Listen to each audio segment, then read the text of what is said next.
Banda gulga qaraydi.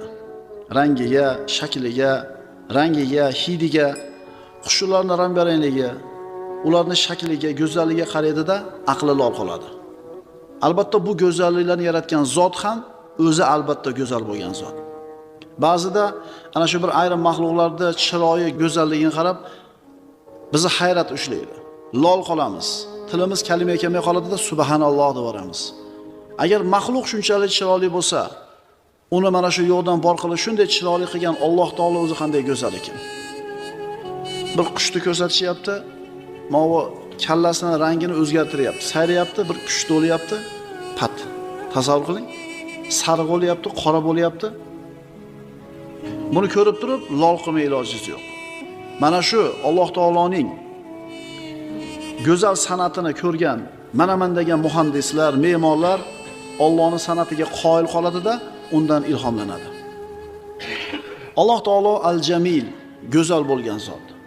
Go'zalligining asli Alloh subhanahu va taolo bo'ladi. Endi Alloh taolo o'zining mahluqlardan birontasiga ana shu go'zallikdan bir ulush bergan bo'lsa, odamlar ana shu go'zal mahluqqa qaraydi-da, qalbi bog'lanib qoladi. U chiroyli, go'zal ot bo'lsin yoki bir mashina bo'lsin, go'zallikni ko'rganda inson unga albatta mahliyo bo'lib qoladi. Toat nima? Birodarlar, toat bu muhabbat. Ibodat, itoat nima desa, ulamolar mana shu itoatning, ibodatning juda ham bir go'zal ta'rifini keltiradi. Diqqat qilamiz. Asosi ishonch bo'lgan, abadiy saodatga olib boruvchi, qalbiy muhabbatga aralashgan ixtiyoriy toat ibodatdir. Asosi ishonch. U sizni saodatga, abadiy saodatga olib boradi. Qalbingizni muhabbati bilan aralashgan. Shunga asoslangan toat keyin ibodat deyiladi. Siz namozda o'qiyotganda yaxshi ko'rib o'qiysizmi, yomon ko'rib o'qiysizmi? Roza tutayotganda yaxshi ko'rib tutasizmi rozani yo majbur tutasizmi? Qarang, muhabbatga aralashgan ixtiyoriy toat deyapti. Ixtiyorimiz bilan ibodatga kelayotgan bo'lsak, demak bu ibodatimiz ibodat bo'ladi. Agar majburiyat bo'lsa, uyatganimizdan, hamma qilayotganligi uchun kelayotgan bo'lsak, muhabbat bilan qilmayotgan bo'lsak, bu amalda bu ibodatga o'tmaydi. Dinda birodarlar ma'rifat bor, sulukiyat bor, go'zallik bor. Innalloha jamilun yuhibbul jamala dedilar Rasululloh sallallohu alayhi vasallam. Albatta Alloh go'zal zot, go'zallikni yaxshi ko'radi. Rasululloh sallallohu alayhi vasallamning ushbu sahih hadisiga quloq tutamiz. Bu hadisni Imom Muslim o'zining sahihida keltiradi. Rasululloh aytadilar: "Hijabuhu nur. Hijabuhu nur, law kashafahu la akhraqat subhatu wajhihi man taha ilayhi basaruhu min khalqihi." Alloh azza va jalla, birodarlar, u zotning hijobi nur. Alloh taoloni hech kim ko'zi bilan ko'rishlikka qodir bo'lmaydi. Na bir maloikalar, na muqarrab farishtalar, na anbiyolar. Payg'ambarimiz sollallohu alayhi vasallam ana shu Me'roj kechasida, ana shu 7-osmonning ustida namozni 5 mahal farz ekanligini olib tushganida Oysha onamiz so'raganki: "Ey Rasululloh, har ra'ayta robbaka?" Robbingizni ko'rdingizmi deganida, "Nur, anna ara." Hamma yo'q nur edi. Qayoqdan ko'ray dedilar. Rasul aytadilar, uning hijobi nurdir. Agar uni ko'tarsa, Alloh taolo shu hijobini ko'tarsa, yuzining ulug'ligi, ya'ni go'zalligi uning nazariga tushgan mahluqotlarni kuydirib yuboradi. Inson zoti, umuman mahluqot Alloh azza va jallani ko'rishga ojiz bo'ladi, ko'ra olmaydi. Allohni ko'rish emas, quyoshga qaranglar 3-4 marta. Tikka qarang quyoshga 3-4 marta ko'zingiz bilan, ochkasiz yoki niqasiz, maskasiz nima bo'ladi? Bitta mahluqdan chiqqan yorug'lik nur sizni ko'zingizni ko'r qiladi oxir 10 marta qarang. Mahluq sizni ko'zingizni ko'r qilib qo'ysa, ko'zingiz unga qarashlikka ojiz bo'lsa, Alloh azza va jallani ko'rishga qanday qodirman deydi bir inson. Allohni ko'rishligi uchun birodarlar dunyodan o'tish kerak, jannatga kirishlik kerak. Shunda Alloh taolo xohlasa yuzini ko'rsatadi. Alloh taolo aytadi: "Astagfiru billah, wujuhun yawma idin nadira ila robbiha nadira." U kunda, qiyomat kunida mo'minlarning yuzlari yashnab, Parvardigorlarga boqib turgushidirlar. Inshaalloh ko'ramiz birodarlar. Inshaalloh ko'ramiz. jannat ahllarini sifatlari aytilganda ayrim kitoblarda aytilinadi. Jannat ahli Alloh subhanahu va taoloning jamoliga qaraydida, uning go'zalligidan 50 ming yilga aqllaridan g'oyib bo'ladi. Hushidan ketadi, 50 ming yil yotadi, o'ziga kela olmasdan. Inson go'zallikka oshiq bo'ladi. Go'zallikni yaxshi ko'rishlik insonning tabiatida bor narsa. Mana shu go'zallikka oshiqligi uni gunoh qilishlikka olib boradi. Tushunarlimi? Inson go'zallikka oshiq bo'ladi, mana shu go'zallikka oshiqligi uni gunoh qilishlikka yetaklaydi. Inson qachon Robbisiga osiylik qiladi? Yagona bo'lgan Robbisini tanishdan uzoq bo'lsa, Alloh taoloning go'zal ismlari va oliy sifatlaridan g'ofil bo'lganda, ayrim mahluqlarning go'zalligiga aldanib qolib, shunda Robbisiga osiylik qiladi. Bir ayolni go'zalligini ko'radi-da, unga mahliyo bo'lib, gunohga qo'l urib qo'yadi. Chiroyli bir imoratni ko'radi, shuni olay dedi-da, gunohga qo'l urib qo'yadi. Chiroyli bir mashinani ko'radi-da, uni go'zalligini mahliyo qiladi-da, gunohga qo'l urib qo'yadi. Lekin mana shu osiylik qilayotgan bandalar, go'zallikni deb osiylik qilayotgan bandalar haqiqiy go'zallikni Alloh taoloda ekanligi, go'zallikni asli Alloh ekanligini bilishganida bu gunoh ma'siyatga qo'l urmagan bo'lishar edi. Masalan, o'zi bilan yashayotgan bir 25 yil, 30 yashagan ayolini, endi musulmon ayollar afifa bo'ladi, iffatli bo'ladi, kamtar bo'ladi, shu betini sog'lab yuraveradi-da uyda. Manikyur, pedikyur qilmaydi. Ha, indamasdan olib borib, shunday pardozni olib kelib o'tkazib qo'ysin-da. Hali eri ko'rib tur, yaxshi ko'rib qoladi. Chunki nimaning oshig'i? Go'zallikning oshig'i. Qani endi ayollar shu narsani tushunsa, inson erkak zoti, umuman odam zoti go'zallikka oshiqligini bilsa, o'zini sal otangga eneni. Bu eskilar bilan yangilar bilmaydi. Otangga eneni bepardoz ko'rsatma. Ya'ni inson zoti go'zallikka, chiroyli narsaga oshiq bo'ladi. Mahluqlarning go'zalligiga aldanib, Robbisiga osiy bo'lib, oxiratini boy berib qo'ygan odamlar bor. Agar bular birodarlar, bu dunyodagi hamma go'zallik ularni aldayotgan go'zallik, Allohning go'zalligini oldida hech narsa bo'lmay qolishigini tushunishganida, ehtimol osiylik qilishmasmidi ekan? Ehtimol osiylik qilishmasmidi ekan? Alloh taoloni tanish, uni ism va sifatlaridan xabardor bo'lish, unga muhabbatli bo'lish hamda unga qulchilik qilish mo'minlar uchun haqiqiy saodatdir. Garchi dunyoda qo'lida hech narsasi bo'lmasa ham, eng baxtli odam mo'min bo'ladi. Chunki al-jamil bo'lgan, go'zal bo'lgan Robbisini taniydi. Ism sifatlardan xabardor bo'ladi. O'shuning uchun qo'lida hech narsasi yo'q bo'lsa ham, qanday ahvolingiz desa, nima deydi? Nima deydi? Alhamdulillah deydi. Chunki bu dunyodagi mushkulalar, bu yetishmovchiliklar Allohning diydorini ko'rishlik oldida hech narsa bo'lmay qoladi. Va mana shu alhamdulillah degan so'zni faqat mo'min aytar ekan. Musulmon ishlaringiz qalay desa, alhamdulillah deydi. Ishi xirami, tiniqmi farqi yo'q. Chunki nimaga alhamdulillah deydi desa, u Robbisini diydorini ko'rishdi oldida bu mushkulalar hech narsa bo'lmay qolishini yaxshi biladi.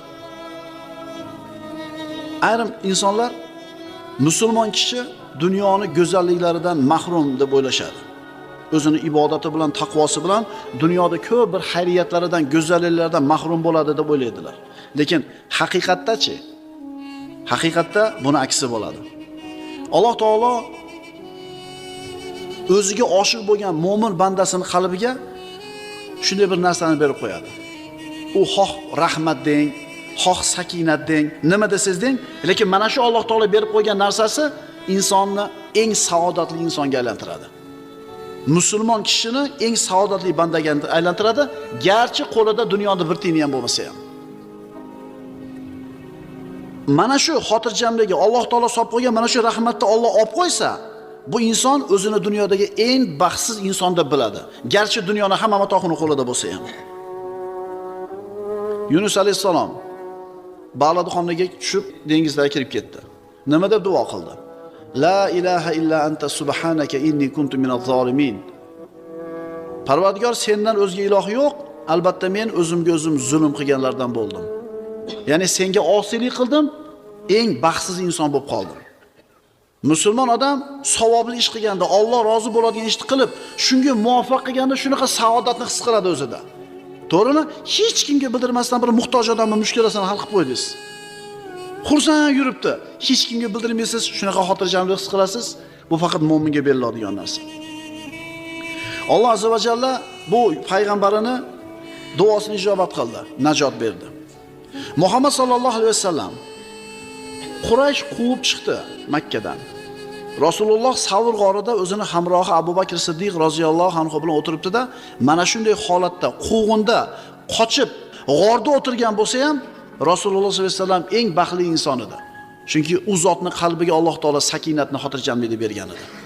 Mo'min odam dunyoda huzur halovatdan bexabar, u dunyoda bir go'zallardan mahrum deyotganlar juda ham katta xato yo'l qo'yishadi.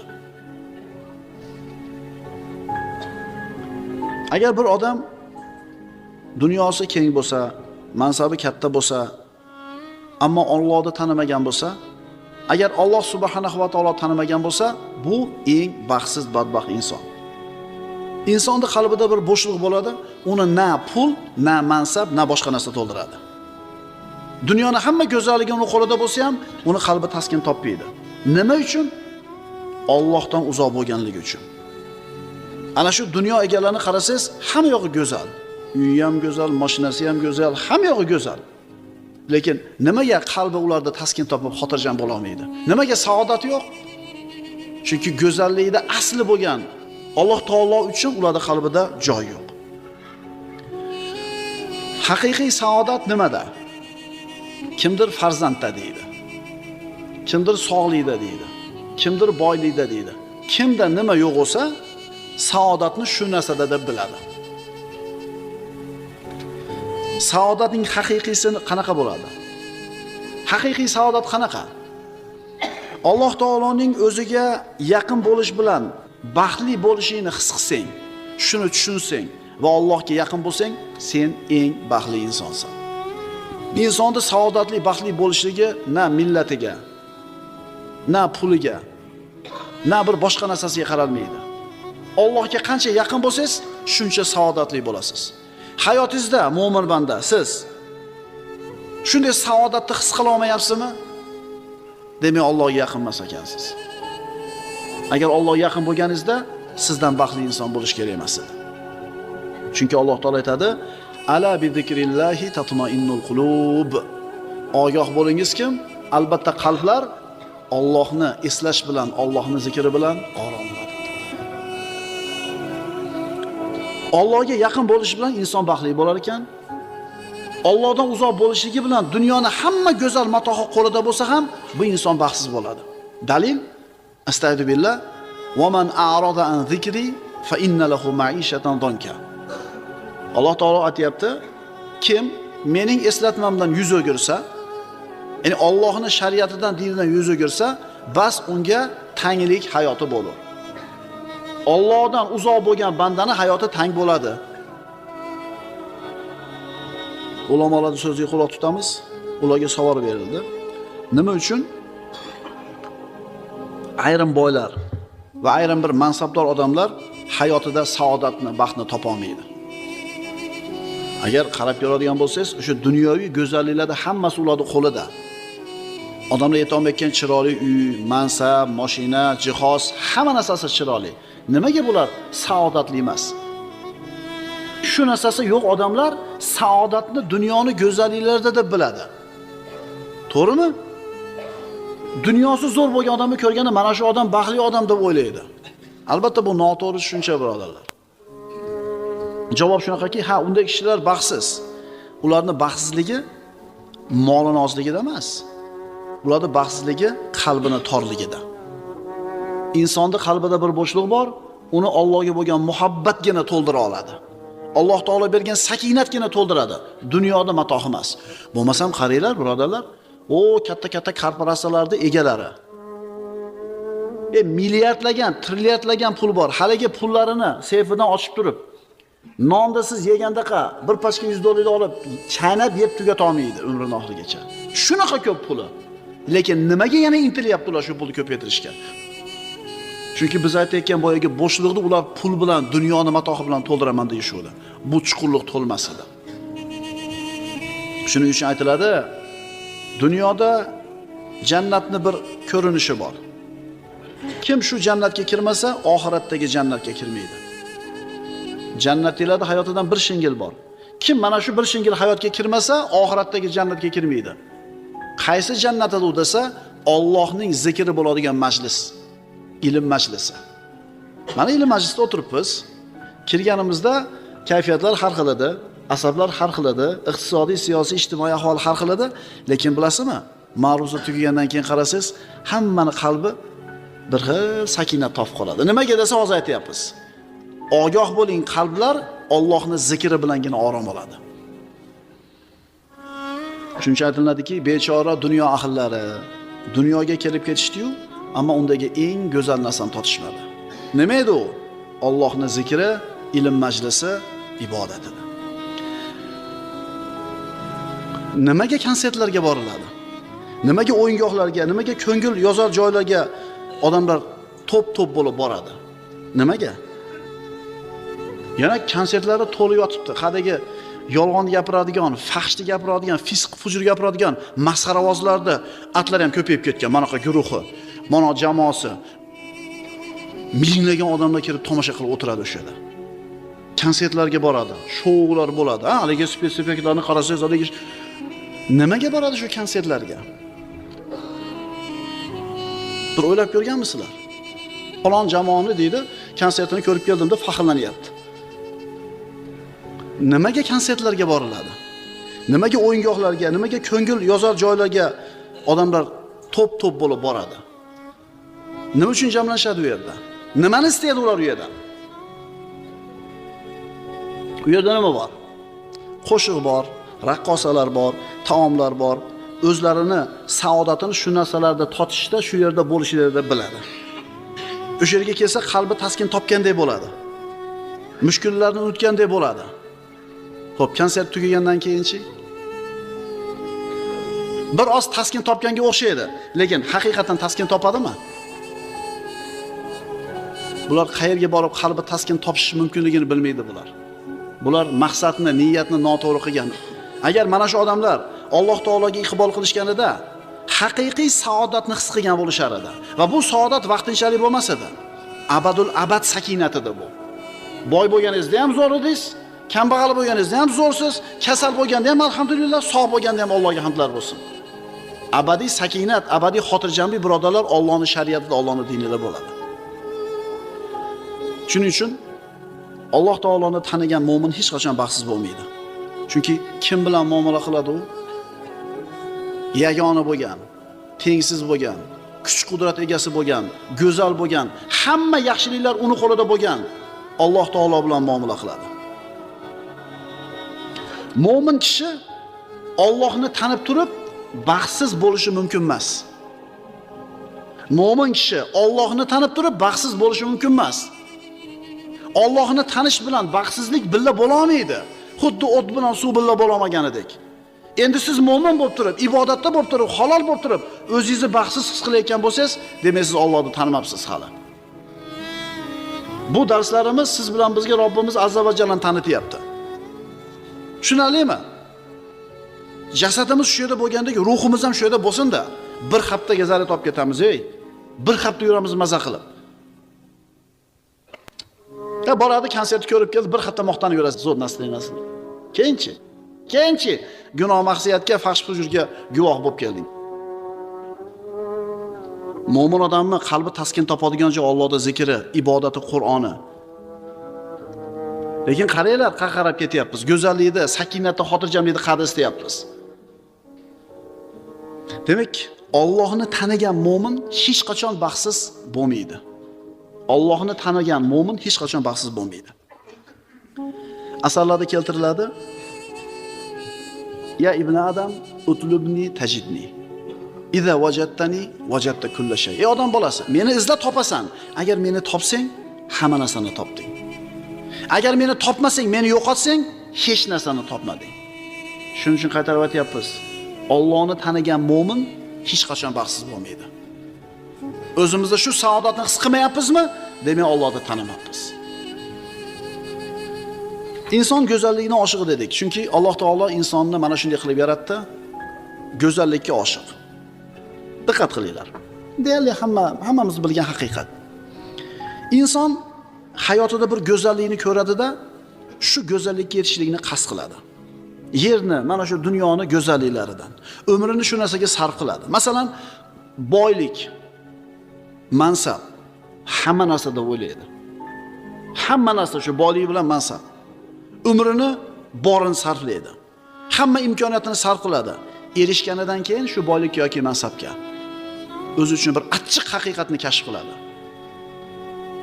Bu boylik bilan mansab bor yo'g'i bir narsa ekan, hamma narsa emas ekan.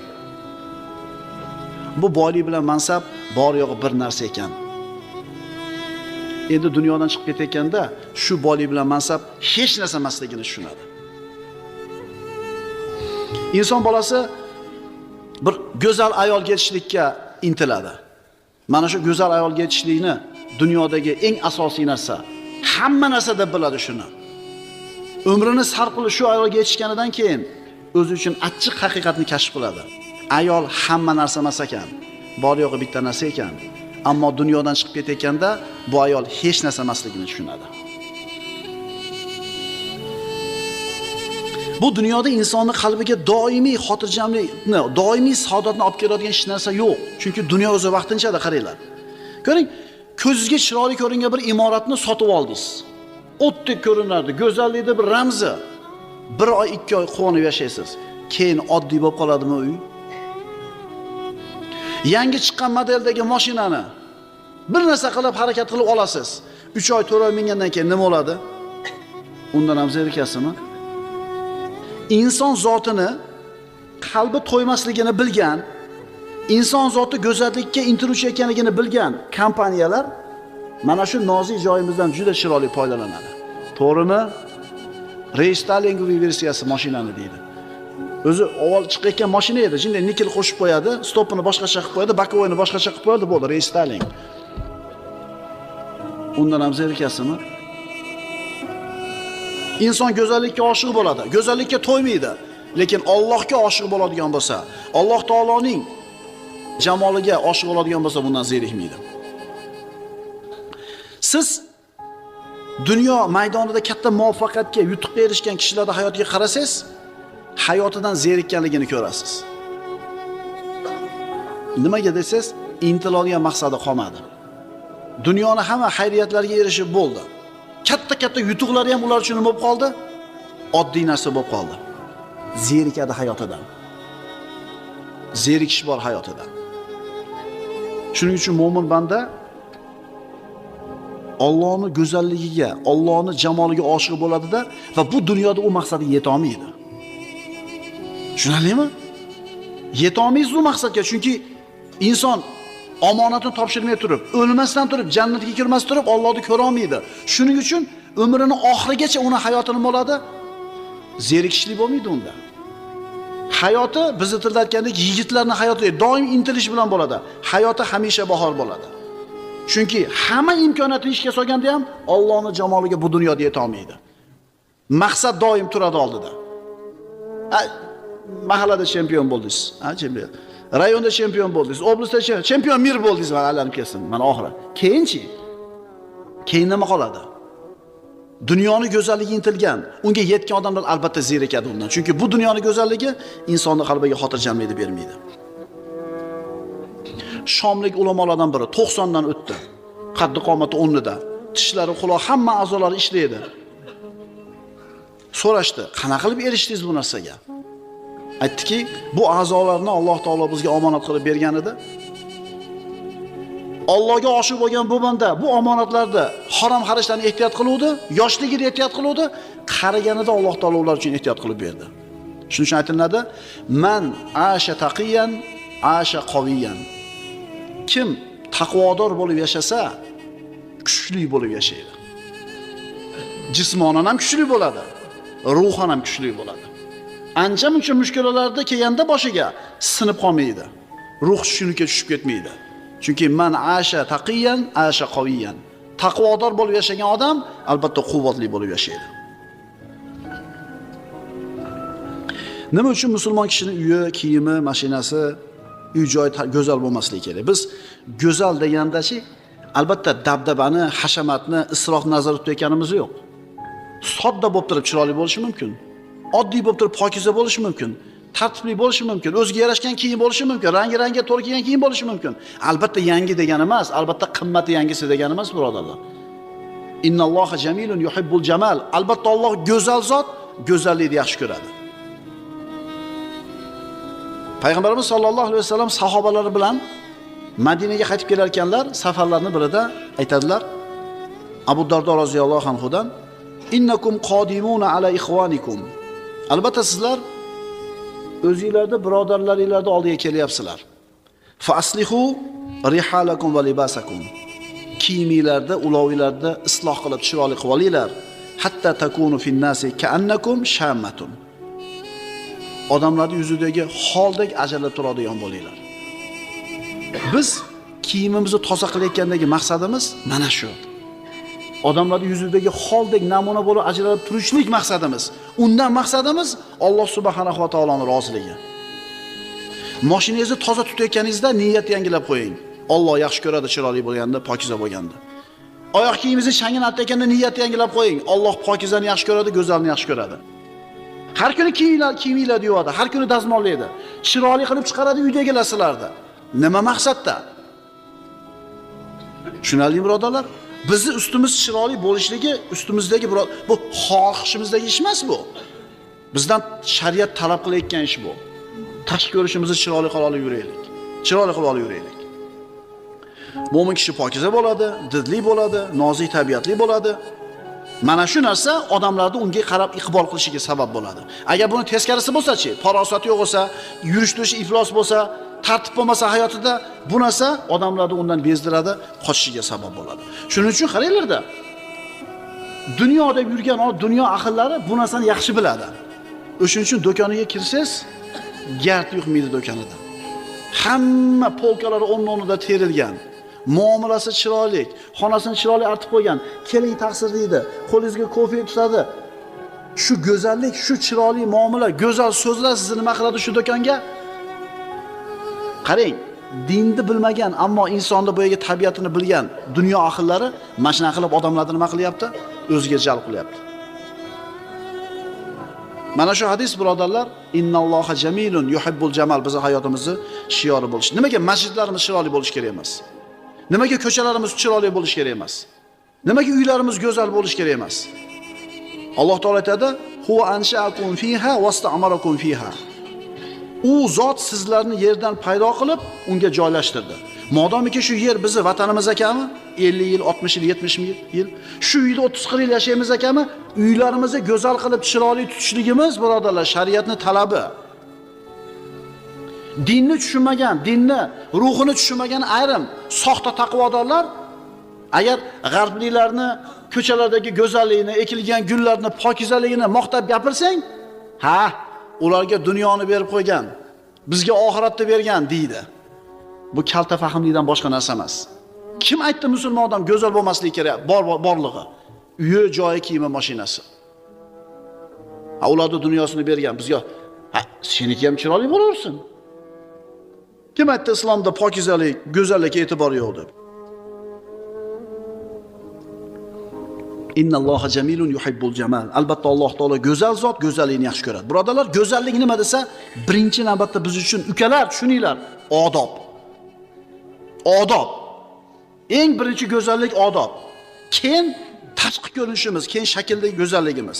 Chiroyli odob, chiroyli sabr, chiroyli bir tasarrufotlar. Payg'ambarimiz sollallohu alayhi vasallam azon aytishlik tarixiga murojaat qilsak, sahobalarga odamlarni masjidga chaqirish uchun nima qilamiz? Maslahat bo'lganida bir qo'ng'iroq chalaylik dedi, bir o't yoqaylik dedi. Xullas qo'ng'iroq chaladigan bo'lishdi. Menga qo'ng'iroq topib kelinglar dedilar Rasululloh. Shunda Abdulloh ibn Zayd Ansoriyning tushida bir kishi keldida azonni o'rgatdi. Turib Rasulullohga xabarini berganida Rasululloh xursand bo'ldilarda, borib Bilolga o'rgating, sizga o'rgatilgan so'zlarni. Chunki uni ovozi sizgidan chiroyliroq dedilar. Mana azon aytayotgan odamning ovozi chiroyli bo'lishligi shariatimizda talabi ekan. Sizdan ko'ra zo'rroq Qur'on o'qiydigan odam turibdimi? O'sha o'qisin, siz o'qimang. Sizdan zo'rroq ishni qiladigan odam turibdimi? Chiroyli qiladigan, o'sha qilsin. Siz bu yerda turib turing, chunki u go'zalroq qiladi. Qarang, hatto aytayotgan so'zimiz go'zal bo'lsin. Umar ibn Xattob roziyallohu anhu o't yoqib turgan bir jamoatning oldidan o'tdi-da, "Assalomu alaykum ya ahlun nar." Ey, o't egalari, sizlarga salom bo'lsin demadilar. "Assalomu alaykum, ey yorug'lik egalari" dedilar. Yorug'lik ham o'tan bitta edi o'zi. Lekin ahlun nar desa, xuddi jahannam egalari bo'lib qolamidi? Umar ibn Xattob roziyallohu anhuni oldiga bir ayol eridan shikoyat qilib keldi. Nima shikoyatingiz bor dedi? Kunduzlari ro'zador, tunlari bedor dedi. Nima degani bu? Fahmni ko'ryapsizlarmi ayollarda? O'sha sahobiy ayoldagi. Kunduzlari ro'zador, tunlari bedor dedi. Umar ibn Xattob ko'p ham e'tibor qilmadi shekilli. "Ha, zo'r ekan ering. Nima rajul" deb qo'ydi. Shu yerda Umar ibn Xattobning oldida turgan Usmon ibn Affon yoki Ali ibn Abi Talib deyiladi. "Ya Amiral Mu'minin, eridan shikoyat qilyapti bu ayol" dedi. Tushungan bo'lsa siz hukm qiling dedi. Nima dedi? Erini chaqirib turib, 3 kun qiyomul layl qilasan, 1 kun ayoling bilan yotasan dedi. Chunki agar 4 ta xotini bo'lsa, 3 kundan keyin o'chirib kelamidi? Qarang, erim menga qaramay qo'ydi, to'shagimdan xabar olmay qo'ydi demayapti. Desa haqiqatida. Ammo shu so'zlarni ishlatishdagi go'zallikni qarang. So'zdagi go'zallikni qarang. Biz qachon o'rganamiz shu narsani? Did, go'zallikka bo'lgan oshiqlik, fahm farosat, musulmon odam shunday bo'lishligi kerak. Innalloha jamilun yuhibbul jamal. Albatta Alloh taolo go'zal zotdir, go'zalligini yaxshi ko'radi. Alloh azza va jalla barchalarimizni odobimizni, qalbimizni, shaklimizni, liboslarimizni, fe'llarimizni, so'zlarimizni, uylarimizni, do'konlarimizni, ko'chalarimizni go'zal qilishlikka o'zi tavfiq bergan bo'lsin. Chunki go'zallik dinimizning talabi. Banda o'zini borlig'ini go'zal qilishga harakat qilar ekan, al-jamil bo'lgan Robbisiga yaqinlashib boradi. Aqulu qawli hada